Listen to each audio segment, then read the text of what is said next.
السلام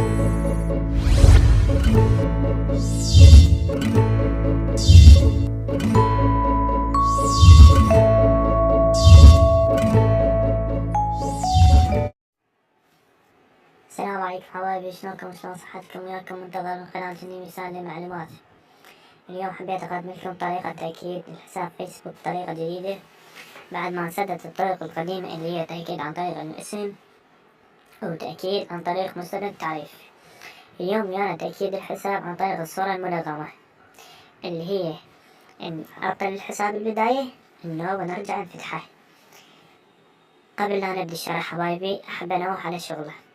الصورة اللي راح نطير بها الحساب عبارة عن صورة أضاحية، صورة مرتبطة وياها صورة ملغمة، يعني هاي شركة الفيسبوك ما تقبلها. راح ندزها للضحية أو العفو راح ندز الصورة لأي شخص راح يطير حسابك. انت قلتها ايه؟ انا عايز جملة مفيدة. قول لي جملة مفيدة عشان افهمك. مش انت قول ايه؟ قلت ايه؟ ورا ما يطير راح نأيده. نبدأ الشرح. هذا الحساب عندي أريد أأيده، راح أدزها الحسابي الثاني. هذا هو حسابي، راح أدز الرسالة. نجي نختار الصورة الملغمة. الصورة الملغمة راح أخليكم الرابط مالتها جوا الفيديو. هذه هي الصورة، ننتظرها تحمل، نعطيها إرسال.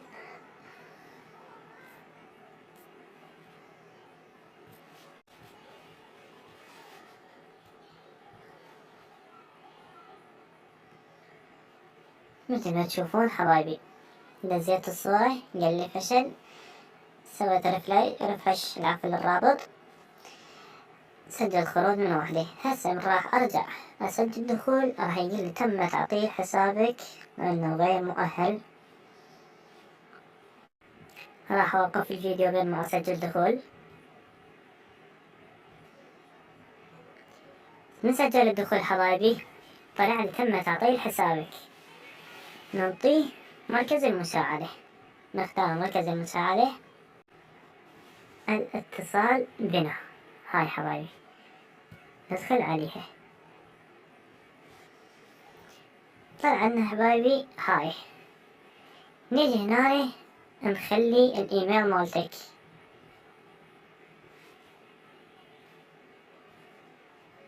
بس اخلي الايميل حبايبي وارجع. حبايبي هنا اول شي هذا الحقل الاول البريد الالكتروني، نخلي البريد مالتك. النوبة نجي بطاقة هويتك، نجي نرفع الهوية، نجي نختار الهوية.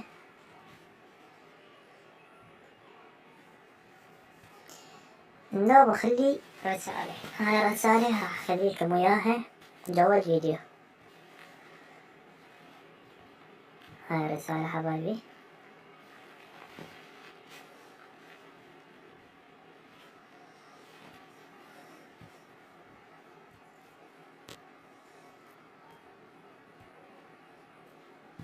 نسق ارسال.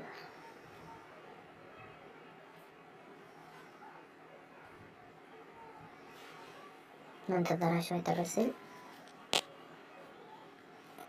من هنا حبايبي انتهى كل شي. راح خلال يوم او يومين راح يردون عليك يفتحون الحساب مالتك، واذا من قبلت الهوية مالتك ترجع تدز الهوية وتدز نفس الرسالة وراح ينفتح ان شاء الله. الضعيف عندي شوية يتأخر. المهم حبايبي هنا ينتهي درسنا اليوم. أتمنى تشتركون بالقناة ولا تنسون لايك وتعليق. باي.